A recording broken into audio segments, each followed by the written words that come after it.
Täällä ulkomaailman toimittaja Kauko Itä. Olen haastattelemassa Niiloa, joka on nähnyt näädän, vai mitä? Juu, niedän on nähnyt silloin aikanaan Iso nietä oli tuota. Oli iso. Minkähän kokoinen näätä oli kyseessä? Se olisi 2, 3, 4, 5 metriä pitkä. Se on ollut pitkä näätä. Se oli iso nietä. Mistä te löysitte sen? No se oli siellä, kato siellä yhden aiton alla kopina kuulu eihän se mahtunut sieltä pois tulemaan. Meidän piti moottorisahaa hakea sitä ja tässä vedettiin käyntiin näin vedettiin. Vähän niinku naistakin vedetään käyntiin. No vedettiin näin käyntiin ja sitten nohän sen tekalla lähtenyt, mutta... Eihän ne naisetkaan aina. No niin, mutta lähti 3, 4 tai lähtikö se 5 niin sitten siitä vedettiin lattiaa sellainen aukko näin. Niin sitten se nietä hyppäsi niin oli valtava nietä. 2, 3, 4, 5 metriä pitkä.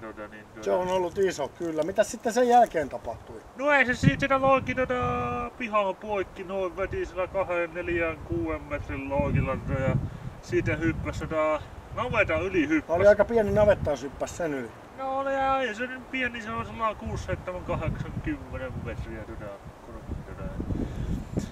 Siitä hyppäsi naveta yli laitumeilla, sillä lampaita oli sillä laitumeilla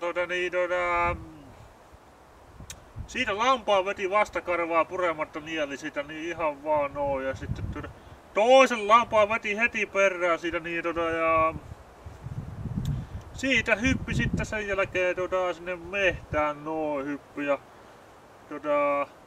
minä en sen jälkeen sitä nähnyt näitä, mutta nuopuri puhui, että jos hevosen vielä syönyt sitä iltapalaa. Se oli aika pieni hevonen sitten, kun veti iltapalaksi. En minä tiedä, että pojat puhui, että olisi muualta 500 kiloinen hevonen. Se on ollut iso jo. Mitäs sitten sen jälkeen tapahtui?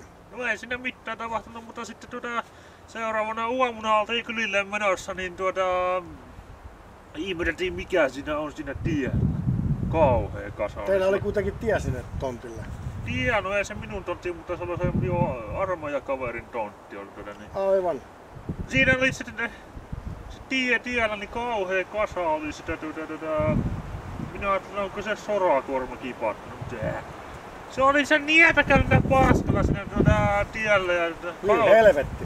2, 3, 4, 5 metriä korkea kasa oli sinne tiellä. No eihän sinä nyt ajattelin, kun lapioilla ruvettiin mähtää siitä penkkä, ainakin 2-3 kuorma-autollissa oli sitä paskoa siinä.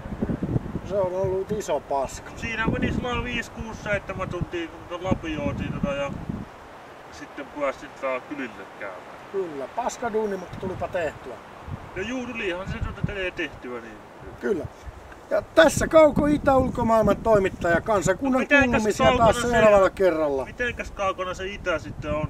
No se itä on aika helvetin kaukana minun tietääkseni. No se on niinhän se on tietenkin. Joo, eli Kauko Itä ja kansakunnan kuulumisia taas huomenna illalla. Kiitos.